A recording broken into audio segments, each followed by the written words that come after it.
They say the toughest time of night is 3 a.m., the witching hour. But for me, an Uber driver in Chicago, that's prime time. It's surge time. A time when drunks, exhausted night shift workers, and lost souls with nowhere to go all blur together. I've gotten used to it all. I'm used to the foul smells, the vomit on the leather seats, the mindless political rants, and even the couples fights that explode in the back seat as if I'm not even there. I thought my skin had grown thick enough. I thought I'd seen the worst humanity had to offer in the dead of night. But I was wrong. I was dead wrong.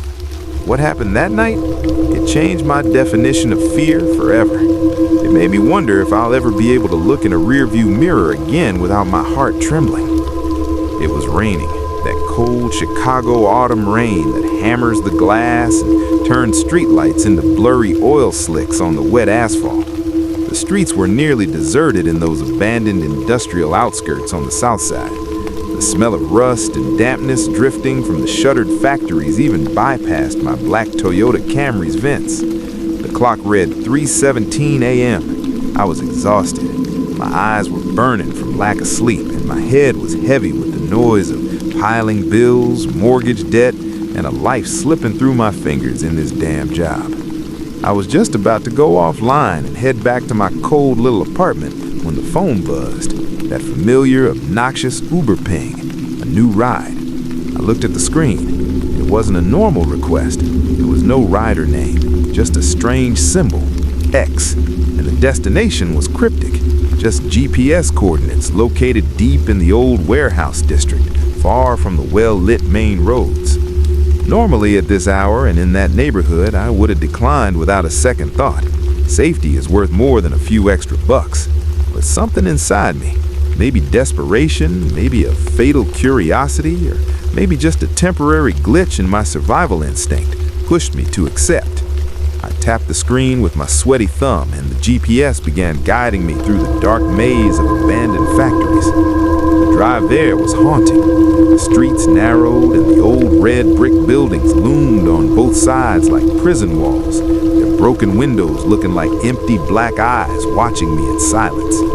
There was no light except for my headlights cutting through the fog and rain. I felt a chill creeping into my limbs, even though the heater was cranked to the max. The silence around me was heavy, sticky, like a physical substance trying to choke me. I reached the pickup point. No one was there, just an old metal sign swinging and creaking irritably in the wind. Morgan Warehouses, closed since 1998. I idled the car, keeping the engine running, and looked around. Fear began to gnaw at my fake bravado. Is this a setup? A gang waiting for me? I gripped my phone, ready to cancel the ride and floor it. Suddenly, and without a single sound, the rear passenger door swung open. Blood froze in my veins. I hadn't seen anyone approach. I hadn't heard footsteps on the wet pavement. It was as if someone had simply materialized out of the darkness and into the car. "Hello?" I asked, my voice betraying me, trembling slightly as I tried to look through the rearview mirror. "Hi, are you X?" No response. In the back seat sat a man, or what appeared to be a man. He was wearing a long, dark overcoat and a wide-brimmed hat tilted down, hiding his face entirely in shadow. He sat perfectly upright, stiff like a wax figure. His hands were encased in black gloves, resting motionless on his knees. Not a single glint of light reached the back seat to reveal his features. He was just a mass of dense darkness in the middle of my car. The navigation system started moving automatically. A new route appeared on the screen. It didn't list an address, just a long blue line stretching west toward the abandoned farmland outside the city limits. I cleared my throat, trying to find my footing. "Okay, is the destination set correctly? It's gonna take us about an hour and a half to get there." Again, absolute silence.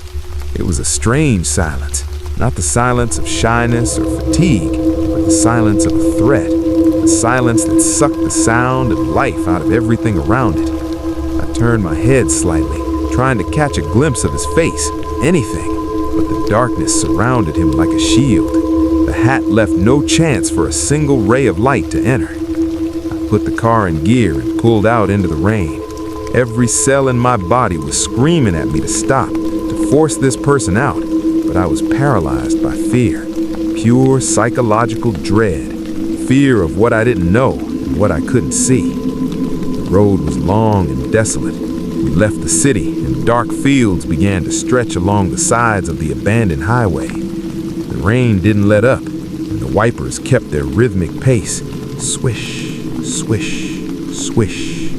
With every passing minute, the tension ratcheted up. I could feel his gaze. Even though I couldn't see his eyes, I was certain he was watching me, watching every move I made, counting my shallow breaths, studying the way I gripped the steering wheel. Crazy thoughts began to race through my mind. Is he a serial killer? A psychopath? Does he have a weapon? Every horror scenario Hollywood ever produced flashed before my eyes in those moments. I tried to speak again, just to break the silence that was shredding my nerves. I said, "Weather's pretty bad tonight, huh?" My voice sounded foreign, as if it were coming from a great distance. The silence didn't just hold, it seemed to deepen. I felt a weight in the air, a strange scent beginning to fill the car. It wasn't rain or leather, it was an old musty smell, like abandoned books in a damp basement, or wilted flowers on a forgotten grave. Then it happened. As I was crossing a bridge over a frozen river, I stole a quick glance at the mirror. The passenger hadn't moved an inch, but my eyes caught something in the rearview mirror, on the floor of the back seat, right behind my seat. The darkness wasn't total there because of the dim glow from the dashboard. A small personal object was falling. Did it fall out of his pocket, or did he put it there? My heart skipped a beat. Was I just imagining things? No, I saw it. Something shiny dropped very quietly. I waited until we crossed the bridge and reached an area slightly lit by a few scattered streetlights. I took a deep breath and took a hard look through the mirror at that object. My mind went blank. Fear was no longer just a feeling. It became a physical reality choking me. On the back floorboard was a keychain. Not just any keychain. It was an old brass medallion in the shape of a musical treble clef. I know this medallion very well. It belonged to my ex-wife, Christine, the medallion she lost, along with the keys to our old apartment, exactly 3 years ago, on the night Christine disappeared and never came back. The night the police accused me of being responsible for her disappearance, if not for the lack of evidence. The night I spent crying and screaming her name in this damn rain. How did this medallion get into my car? How did it get into the hands of this silent passenger? My hands shook violently, and I nearly lost control of the wheel. The car veered slightly before I managed to straighten it out. I looked in the mirror again, my eyes bulging with terror. The passenger was still sitting there, completely frozen. But this time, because of the new angle of the light, I could glimpse something under the brim of the hat. It wasn't a clear face, but I saw a small reflection of light, like the reflection of eyes opened wide, eyes that didn't blink, eyes that were looking directly at me through the mirror with icy coldness and a lethal knowing. In that moment, I wasn't just an Uber driver. I was a prisoner in my own car, with someone holding a piece of my most horrific past. And the road ahead stretched into the black unknown, with nowhere to run. The silence inside now became an unbearable scream, a scream telling me that this ride was no ordinary ride, and that it might be my last. The air inside the car grew heavier with every mile we covered, further and further from the lights of Chicago. It felt like the oxygen was leaking out of the sealed windows. My right hand was still trembling over the gear shifter, and my eyes darted frantically between the dark road ahead and that cursed brass medallion sitting on the floor behind me. Christine. The name echoed in my mind like a sound in a deep well. That medallion wasn't just a piece of metal. It was a key to a memory box I'd tried to bury for years under tons of intentional forgetting. I wanted to scream. I wanted to slam the brakes in the middle of this desolate highway, grab this silent creature by his coat and force him to talk. but fear was a cold glue fixing me to my seat. What if he had a gun or a knife to plunge into my neck from behind, ending my life forever? What if this was a trap set by Christine's family, who never believed in my innocence? The GPS showed Blue Ridge Road ahead. My limbs went numb. This road doesn't lead to any warehouses or residential areas. It's an old farm road that ends at the dense hickory woods, the place where they found Christine's abandoned car 3 years ago. This wasn't a coincidence. It was impossible for it to be a coincidence. I felt a panic attack coming on. My heart hammered in my ears like a war drum, and my vision began to tunnel at the edges. I looked at the mirror again. The passenger hadn't changed his posture, but now he was tilting his head slightly to the right, as if he were listening to something, or as if he were enjoying my silent breakdown. And with a very slow, almost invisible motion, I saw his black-gloved hand move toward his coat pocket. I held my breath. Was he pulling a weapon? Was I going to be killed here on a dirt road no one knew? But he didn't pull a weapon. He pulled out something small and rectangular. He placed it very quietly on the seat next to him. Then, with one finger, he slowly pushed it toward the gap between the front seats until it stopped right next to my arm. It was a photograph, an old Polaroid with faded white edges. I couldn't help myself. I reached out with a trembling hand and grabbed the photo. In the dim light from the GPS screen, I saw what it was. It was a photo of me, but not from now. It was a photo taken of me 3 years ago from my bedroom window while I was asleep. And in the corner of the photo, Christine's hand was visible, stroking my hair. It was such an intimate moment, a moment no one knew about and no one filmed, or so I thought. Words came out of my throat in a raspy whisper, barely audible. "Who are you? What do you want from me? How did you get these things?" He didn't answer. He didn't move. The silence wrapped around him seemed to be mocking me. The car began to shake violently over the potholes.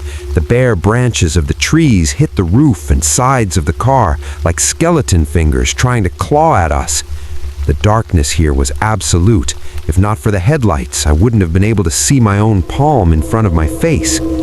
Suddenly, the phone screen began to blink wildly.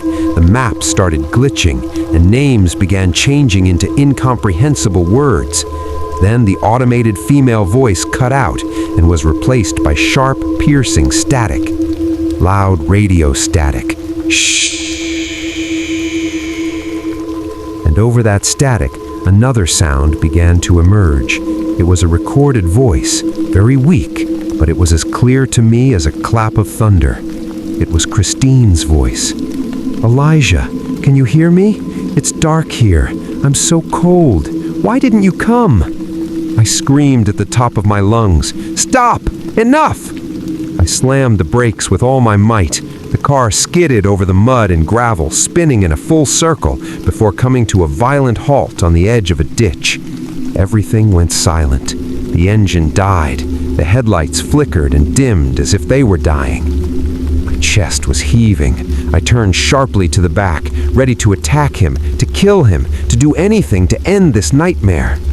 But the back seat was empty. The door was wide open. The passenger was gone. In a matter of seconds, without me hearing the door open or the sound of him running, he had evaporated into the dark woods surrounding us. Nothing was left of him but the smell of old rot, which was now overpowering, the Polaroid photo, and the brass medallion. I stumbled out of the car, swaying. The cold rain washed my face, but it didn't wash the terror from my heart. I screamed into the woods, "Show yourself! Face me! What did you do to her?" The only response was the rustling of the trees and the sound of the rain. I got back in the car, trying to start it. I had to get away, get back to the city, call the police. But the phone was completely dead. The screen was black. Suddenly, I caught something in the side mirror. A few yards behind the car, in the middle of the thick fog, a figure was standing. It wasn't him. It was a slender body, wearing a white dress that was wet and clinging to her. She stood there, frozen, her head tilted at an unnatural angle. heart stopped beating for a second. "Christine?" I whispered. The body began to move. It wasn't running. It was crawling in a strange, jerky way, as if her bones were broken. She was approaching the car from the shadows, away from the flicker of the dying lights. At that moment, my phone suddenly rang. It wasn't the Uber app. It was a call from an unknown number. I hesitated, then answered. There was no voice. Instead, there was a rhythmic clicking sound. Click, click, click. Then a man's voice whispered, the deep, calm voice of the passenger who had been with me. "Look under your seat, Elijah. The final gift is still there." The call disconnected. With a shaking hand, and very slowly, I leaned down and reached under the driver's seat. I touched something cold, metallic, heavy. I pulled it out. It was the kitchen knife from our old apartment, the knife the police said was the missing murder weapon, the knife that was covered in dried blood stains and very clear fingerprints. My fingerprints. I realized the horrific truth then. This passenger wasn't a ghost, and he wasn't a hired killer. He was someone who knew the past better than I did. Someone who decided to reopen the case in his own way. Someone who placed me at the scene of the crime, with the murder weapon, and with a witness who couldn't speak. I looked at the side window again. The passenger hadn't changed his posture, but now he was tilting his head slightly to the right, as if he were listening to something, or as if he were enjoying my silent breakdown. And with a very slow, almost invisible motion, I saw his black-gloved hand move toward his coat pocket. I held my breath. Was he pulling a weapon? Was I going to be killed here, on a dirt road no one knew? But he didn't pull a weapon. He pulled out something small and rectangular. He placed it very quietly on the seat next to him. Then, with one finger, he slowly pushed it toward the gap between the front seats until it stopped right next to my arm. "You have arrived at your destination," the voice said from behind the glass. It wasn't just a coincidence. It wasn't just a ride gone wrong on a rainy night. This moment was the trial I had outrun for 3 years. The knife in my hand weighed a ton of guilt. Its coldness pierced through my glove and reached my bones. "You have arrived at your destination." The words were still ringing in my ears in that man's voice. The passenger who had no face but possessed my soul in that moment. I looked at the window.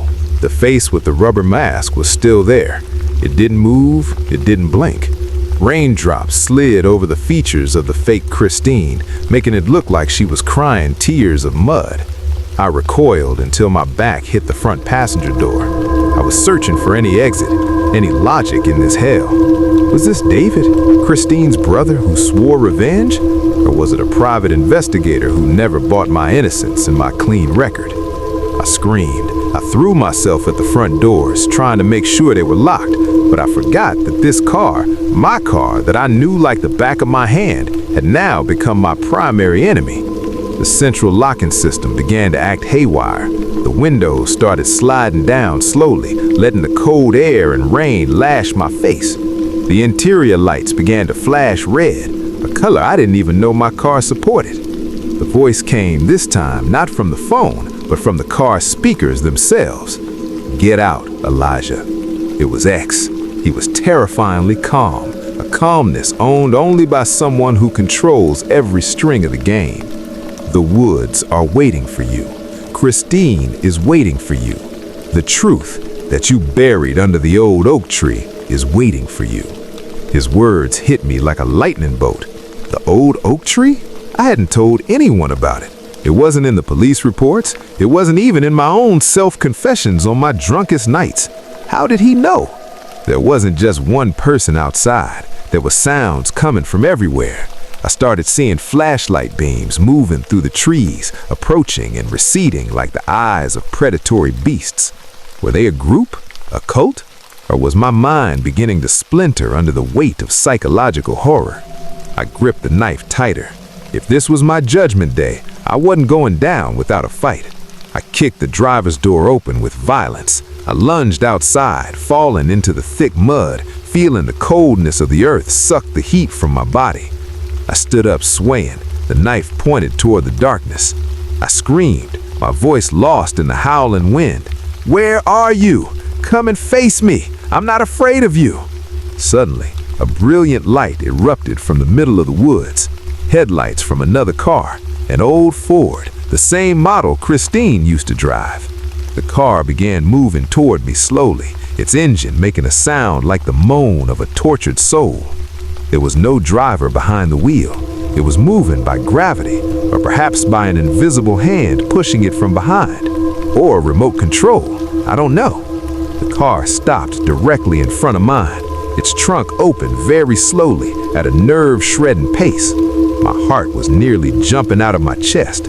I approached step by step, the knife in my hand trembling. I was expecting to see a corpse. I was expecting to see Christine. But the trunk was empty, except for one thing. A professional video camera mounted on a tripod aimed directly at me. The small red light was blinking. REC. It was filming. Every move I made, every expression of fear on my face, the blood-stained knife in my hand, everything was being broadcast live to somewhere. The voice whispered in my ear, "You're the star now, Elijah." I turned quickly. The passenger X was standing right behind me. He wasn't wearing the hat now. He was wearing a reflective glass mask in which I saw my own terrified face, the face of the killer I had tried to hide. I screamed in his face, "I'm not a killer. It was an accident. She's the one who fell. I just panicked."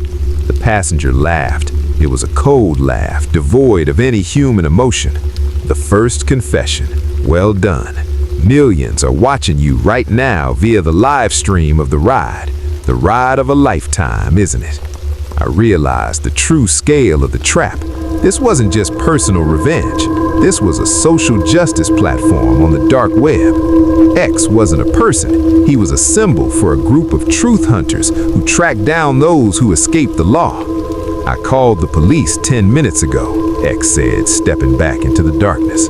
"They have your location now. They have the weapon with your prints, and they have your recorded confession in audio and video. But there's one thing I haven't told them yet." X stopped at the edge of the woods and pulled out a small remote. "Under the passenger seat in your car, there is something else. Something that'll blow this case wide open and open another case no one imagined about Christine and what she was really doing that night." He began to move away, further, further. Then he said, "Elijah, if you want to know the whole truth, you have to follow me now before the police arrive. You have 10 seconds to decide. Life in prison for murder or the horrifying truth that might kill you but will clear you of the premeditated charge." I looked at my car. Then I looked at the dark forest where X had disappeared. Then I looked at the knife in my hand. I had to choose between two hells. I started running. I ran toward the woods, toward the darkness, toward X. I ran while hearing the sound of Christine's laughter echoing through the trees, or maybe it was just the ringing of my guilt in my mind. Suddenly, I tripped. I fell into a deep hole I hadn't seen, a hole that was freshly dug, exactly the size of a human being. I looked up and saw X standing on the edge of the pit, holding a shovel. "Welcome to your final destination, Elijah," as he began to throw dirt over my face. But before the light vanished completely, I saw something in X's hand. I saw my own wedding ring, the ring I had buried with Christine. And in that moment, and only in that moment, I realized who X really was and why I could never survive this ride.